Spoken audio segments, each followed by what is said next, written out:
alam mo, kapag bumalik ako sa mga laalang pagkabata ko sa probinsya, parang kahapon lang ang lahat.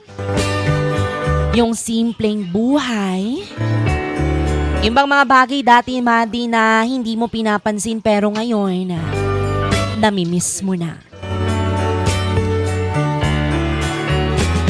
Madi, tuwing umaga, gigising ka sa tilaok ng manok at hindi sa alarm clock.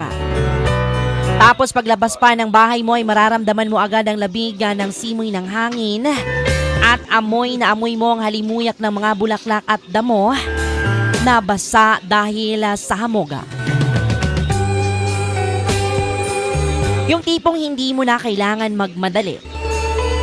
Dati, yung bang walang cellphone na hawak-hawakan, kundi pamalo lang ni nanay kapag late ka nang gumising.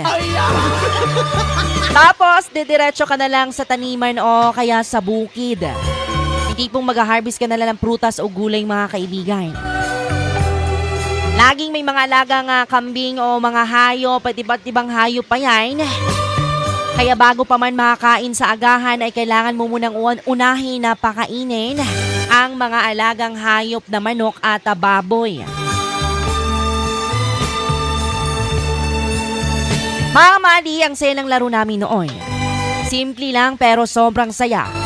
Yung tipong naglalaro lang kami ng tago-taguan sa may damuhan o di kaya gagawa kami ng mga baril-barilan gamit ang mga sanga at puno ng dahon.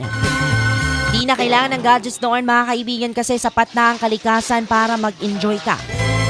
Pagdating mo ng hapon, mag-uuwian ng mga tao galing sa bukid at ang mga kapitbahay, Madi, na halos magkakasabay na kaming maghapunan at sabay nang magkwentuhan hanggang sa aabutin ng dilim. Yung tipong kahit simpleng buhay lang sa probinsya, dama mo ang saya at katahimikan.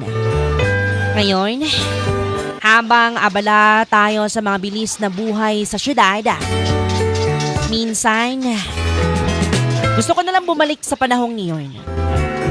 Doon dahil simpleng buhay kung saan walang masyadong iniintindi, kundi kung paano ka lang magiging masaya.